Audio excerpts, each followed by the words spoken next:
again for the opportunity to interview Adano Roba. He is the Acting Director General of the Competition Authority of Kenya. And thank you, Adano, for accepting the interview. So the Competition Authority of Kenya is one of the most active and respected agencies in the region. And there are lots of things that I would like to ask you, but because we have a very short time, just 15 minutes, I would like to focus on one issue, and this is your activity in the digital economy. So the Competition Authority of Kenya is a pioneer in East Africa, and indeed I hear that Kenya is known as the Silicon Savannah. So I would like to ask you first, in deciding the kind of work of the agency, why the digital economy? Thank you very much, Alessandra, and thank you very much to ICN community for the invitation and the opportunity to speak in this forum. Competition Authority is about 10 years old, and for the last 10 years, the telecommunications sector has grown 11% on an annual basis. And therefore, the three components of digital financial system, that's the e-business infrastructure, and e-commerce, they were concerned around issue of barrier to entry within the sector, and therefore the authority find it important to prioritize those sectors and see if there are competition compliance issues in those sectors. And those are the priorities with wider impact on the society that we thought we should address through the competition law. And to address these issues, you have done some studies into USSD, which I understand is technology allowing the exchange of data, and on the digital credit market. And I would like to hear about these studies and also about their outcome. Thank you very much. Within the digital platform and digital markets, the authority carried out an inquiry into the USSD platform in terms of access to financial services by mobile network providers. What the authority set out to do was to find out any evidence of price fixing, discriminatory pricing, and abuse of dominance in the telecommunications sector.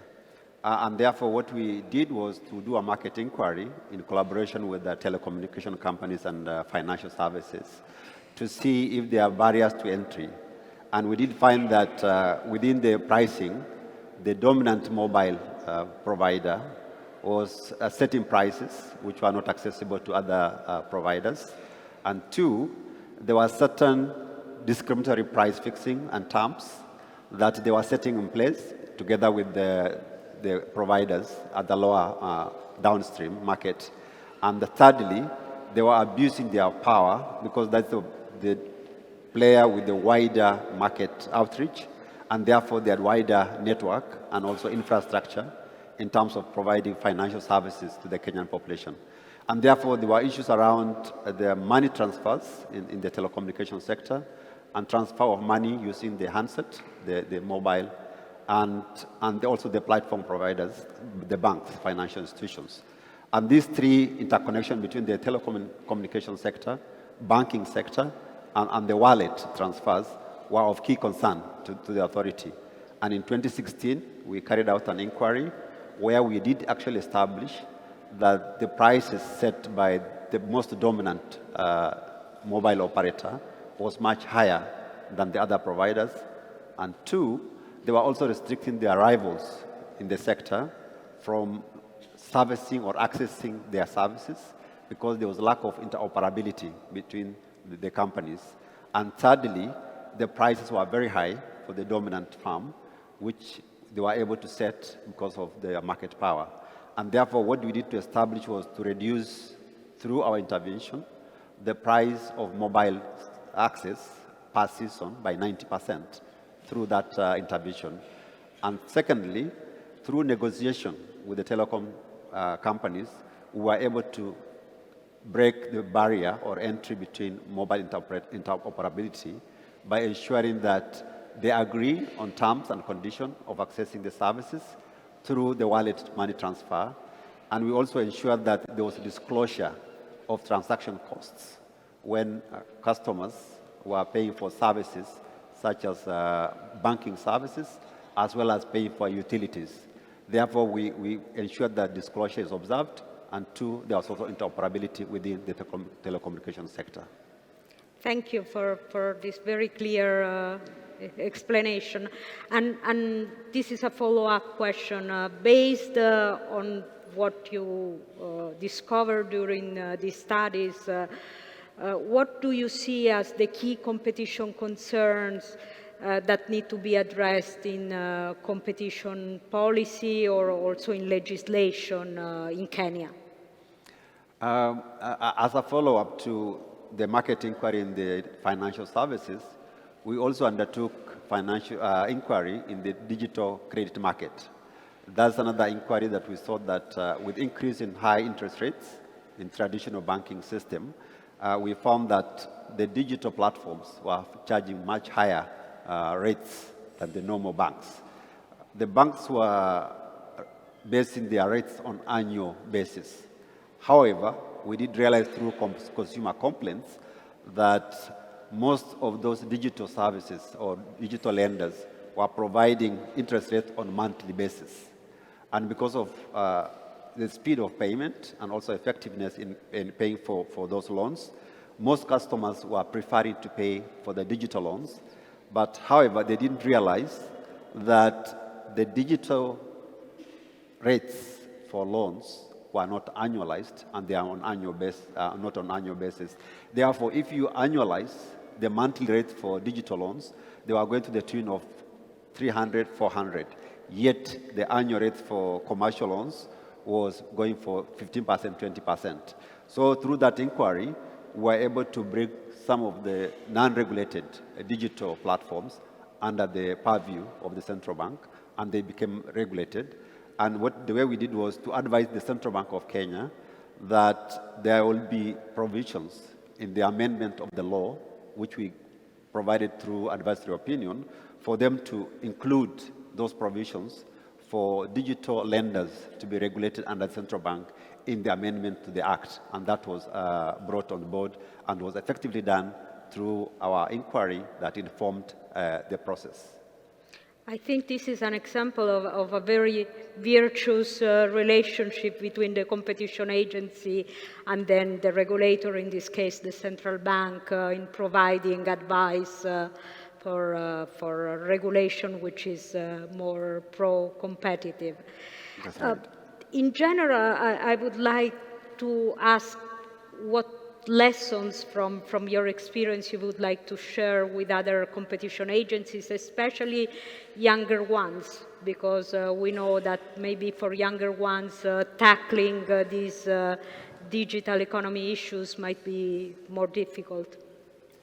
From our enforcement and consumer welfare enforcement, what we have seen is what is more beneficial is for competition agencies, even younger ones, to collaborate more effectively and cooperate with sector regulators.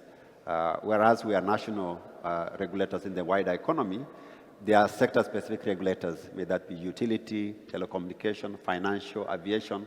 There are sector regulators which are more important, that working together, we are able to deliver better on the competition front, not only on consumer issues, but able to deliver better on the competition front.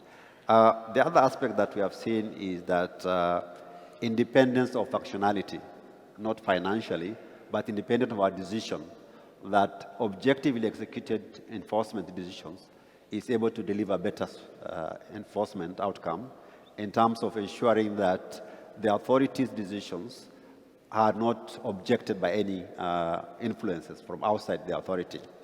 And thirdly, what I'll see as an important outcome is that once we become objective, you also become predictable through time and transparent in dealing with the stakeholders. There are so many stakeholders who are interested in what the authority does now and in the past and also moving forward. That predictability, once the authority remains objective, is more important in terms of ensuring that there's more compliance in the market as opposed to when you penalize through administrative remedies or even cartel cases. So we do see that being predictable creates visible image out there for other stakeholders to approach on competition matters, as opposed to when you work alone, you'll be less effective, less predictable, but when you're objective and also work with others, you are able to deliver more on competition and consumer welfare. I think something that has been discussed also, I think today in other sessions, is what kind of skills in the agency you should have to tackle this kind of issues. So I was just curious in the case of your agency, and because this is an issue for bigger agency, but especially for younger and smaller agency, what kind of skills you have to tackle, for example, for the market studies that you did? For the inquiries and also for the cartels cases that we have done in the past, there are several skill sets that are required. One is on economics in terms of providing evidence for inquiry and also setting out parameters in the methodology of how to carry out an inquiry. And two, enforcement that we have learned over the years, even through ICN products, have been very instrumental in providing basis for us or even benchmarking with our decision. And also merger analysis and merger reviews. We have learned a lot from learning from ICN products in the past, and we have pursued any entrant into the market. We always introduce them to those products for them to get started on the basis of competition, and therefore be more critical in terms of what are the competition arms that might be there in a given sector. Of course, the legal aspect is also important in terms of when the matter before the authority has been decided on and the authority has made decision on its findings, there will be litigation matters that need to be presented before a court of law or even a tribunal for that matter. So legal skills are extremely important. And also in the recent part, what we have seen is that ICT technologies and statisticians are becoming more and more important. And not only skill sets at the point of entry, what we see as very important for the staff or employees is not only teamwork, but also upscaling, training that regularly updates on emerging areas of competition and challenges that can be learned from other jurisdictions. So we have seen that not only entering into the authorities' competition realm, but also seeing that there are more areas of competition enforcement and also learning from other mature jurisdictions. Thank you. I think this is very helpful for other agencies. And I have one final question. Kenya will be hosting the ICN Advocacy Working Group workshop in February 2024. So tell us what to expect. Thank you very much. And I would like to thank also again the ICN for giving us the opportunity. We are very delighted in seeing that we welcome you all to Nairobi in February 2024. What we have done is we have put all the preparation in place, and we want to see how best can advocacy contribute to competition enforcement, and what is the goal of competition enforcement in contributing towards sustainability. We have invited a number of agencies across the globe. You are most welcome to Nairobi. And also we have regionally invited other competition agencies like COMESA and East African Community. We have seen that it's also important to bring government agencies on board for the policy direction with regard to competition, as well as bringing on board sector regulators who have different roles in the way that competition and other regulatory laws interface with competition. I know that even Energy Regulatory Authority in Kenya, there are certain provisions that allows them to consult the competition authority on matters of competition in energy sector. So for that purpose, we have seen that it's important for us to bring all these parties on board and see how best can we ensure that advocacy contribute to a better competition, not only in Kenya, but also in the region. And you're all welcome to that forum in February.